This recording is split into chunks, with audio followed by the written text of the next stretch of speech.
Please meditate with me on the topic for the day: prudence over popularity. No matter your preferred definition, prudence is surely a hallmark trait of a good administrator. Prudence, the ability to govern and discipline oneself by the use of reason. That means putting some thought behind the decisions you make as an administrator. That means thinking of every eventuality. That means weighing the pluses and the deltas and then making a prudent decision in the best interests of the students and the school community. Prudence, skill and good judgment in the use of resources. How do we make the most out of the little that we have? How do we get the biggest bang for our buck? How can we make the greatest impact? That's the assessment we must make as administrators before making a prudent decision in the best interests of the students and the school community. But can I tell you that what's prudent isn't always popular? There will be those who disagree, who wanted you to make a different decision and go in the other direction. That's certainly to be expected and would not at all be a problem, except that there are those who will be quite vocal in their disagreement, even to the point of attempting to sow discord and division. You know, I've been pondering the notion of prudence over popularity ever since the Simone Biles Olympic Games situation. You know Simone Biles, the greatest gymnast of all time. Simone Biles, the winner of 4 gold medals at the 2016 Games in Rio de Janeiro. Simone Biles, she of the record-breaking performances at the 2018 World Championships. Simone Biles, commercials, endorsements, sponsorships, Dancing with the Stars, storing out the first pitch. Petite Simone Biles, with the soft voice, pleasant disposition, and infectious smile. Almost everyone loved Simone Biles. She was so popular until she made a prudent decision. At the 2021 Games in Tokyo, Simone made a decision to withdraw from competition due to a mental health situation that left her incapable of competing safely. The ability to govern and discipline oneself by the use of reason. Simone made a prudent decision. Then why, from so many, was Simone subjected to so much negativity? Why was her decision so unpopular? And to be clear, it wasn't so much about black and white either, as my unofficial research through the comment sections of social media posts and news articles indicated that the disdain was coming from all camps. The simple fact of the matter is that Simone fell victim to the whims and desires of those who wouldn't know the mental block known as twisties from the wire twist tie used to keep your loaf of bread fresh.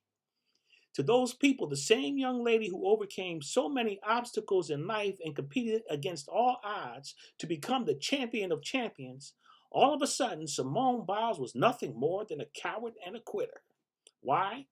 There are many ways I can categorize it, but I will simply say those folks valued the popularity they would derive from someone else's achievements over the prudence of the decision made by that same person to preserve her safety. I'm so glad that Simone made the prudent decision. I'm so glad that she didn't give in to the thoughtless and self-serving desires of the vocal minority.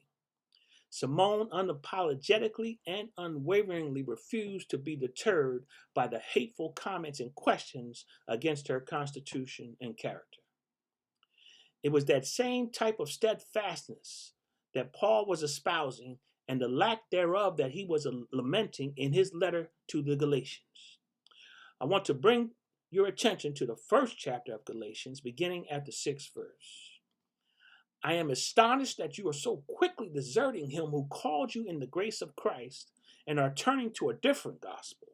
Not that there is another one, but there are some who trouble you and want to distort the gospel of Christ.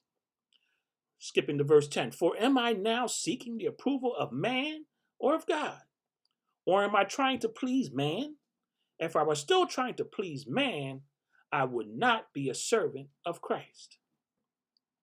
Let me paraphrase Paul's words to the Galatians in administrative speak that we can all understand. Something that relates to our very work that we do each and every day. I am astonished that you are so quickly deserting the calling to impact the education and development of children at a higher level that fuels your aspirations to become an administrator. Yes, there will be those who are sowers of confusion and who want to deter you from that purpose driven pathway. I encourage you to keep the main thing the main thing. For, are you seeking the approval of the crowd or the uplifting of our youth? Are you trying to be popular? If that is your main objective, then you can't be a true and a committed servant leader for the children. Here's the conundrum.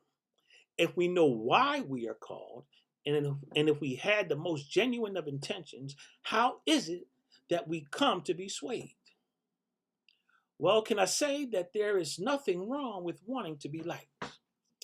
I mean, if you follow politics, you know that one's approval rating is a big thing. Indeed, when I first got into administration, I openly stated that the biggest challenge for me would be the strain that donning that administrative cap would put on the relationships I had with others.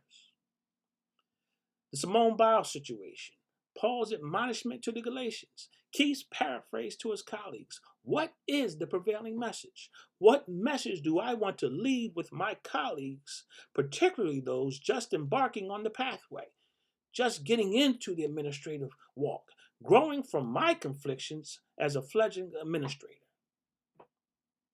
The first part of the lesson is captured in an enduring truism in leadership. You're only as popular as your last decision. You're only as popular as your last decision. In other words, you're only as popular as the last master schedule you constructed. You're only as popular as the last coverage slip you issued. You're only as popular as the last student you returned to class too quickly after the teacher sent him out. You're only as popular as the last feedback you gave on an observation. You're only as popular as the last response you gave, yes or no, when a staff member asked for grace to arrive late or leave early. You're only as popular as your last decision, no matter how much of an explanation you give, especially when you are constrained as to how much of an explanation you can give. No matter what, in the eyes of what is hopefully a small few, you're only as popular as your last decision. So what are you to do? Fall back to your calling. Stay true to your purpose. Stand for what is right. Remember who you are serving. Weigh every decision you make with that mentality. Then each and every time choose prudence over popularity. Then trust me in this.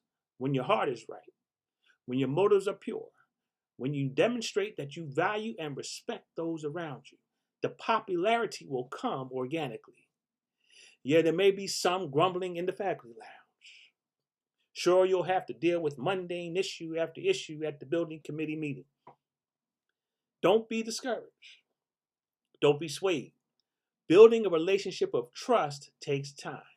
Having people learn to respect what you stand for can take time. In due season, the commitment to do what is best for our young people will spread throughout the staff that you lead, stemming from the power of your example to steadfastly, at all times, choose prudence over popularity. Amen.